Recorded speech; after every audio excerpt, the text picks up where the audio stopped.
మీరు గనక తల దువ్వినప్పుడు గాని గోకినప్పుడు గాని ఐబ్రోస్ మీద దుస్తుల మీద షోల్డర్స్ మీద తెల్లటి పొట్టు రాలినట్టు కనుక కనిపిస్తే మీరు చుండ్రుకి గురయ్యారని అర్థం.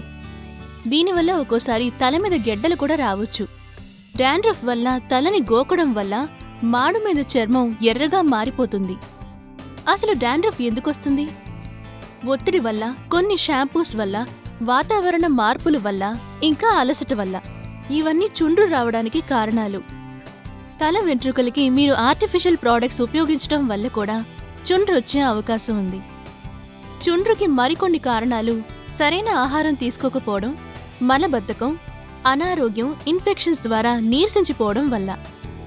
దిగులు పడకండి. ఆయుర్వేదంలో చుండ్రుని పూర్తిగా నివారించేందుకు ఇంట్లోనే కొన్ని అద్భుతమైన చిట్కా వైద్యాలున్నాయి.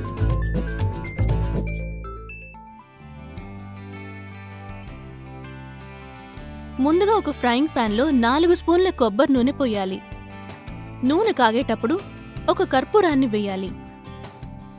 దాన్ని బాగా కలపాలి. ఈ కాచిన నూనె గోరువెచ్చగా ఉన్నప్పుడే తలకి రాసి బాగా మసాజ్ చేయాలి. ఒక రాత్రంతా అలాగే నాననివ్వాలి.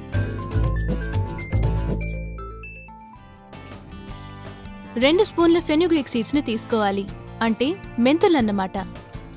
రాత్రంతా నీళ్లలో నాననివ్వాలి. ఆ తర్వాత దాన్ని వడగట్టి మెంతుల్ని తీయాలి. ఆ నానిన మెంతుల్ని బాగా పేస్ట్ చేసుకోవాలి. ఆ పేస్ట్ ని తలకి రాసుకుని బాగా మసాజ్ చేయాలి. షీకాకాయతో గాని కుంకుడుగాయతో కానీ తలస్నానం చేయాలి. 2 గుడ్ల నుండి తెల్ల సొనను తీసుకోవాలి. అందులో 4 స్పూన్ల నిమ్మరసం పోయాలి. ఈ రెండింటినీ బాగా కలపాలి. దీని తలకి రాసుకుని అరగంట సేపు సున్నితంగా మసాజ్ చేసుకోవాలి. ఒక గుప్పెడు మార్గోసా లీవ్స్ తీసుకోండి, అంటే వేపాకు. దీన్ని బాగా పేస్ట్ చేసి 1/2 లీటర్ నీళ్లలో కలుపుకోండి. బాగా కలిపిన తర్వాత ముందు ఈ నీళ్లతో తలని వాష్ చేసుకుని తర్వాత మంచినీళ్లతో కడిగేయాలి. మీ శిరోజాలని రక్షించుకోండి. ఇటువంటి ప్రకృతి సిద్ధమైన ఇంటి చిట్కాల్ని తెలుసుకోవడానికి www.homeveda.com కి విజిట్ చేయండి.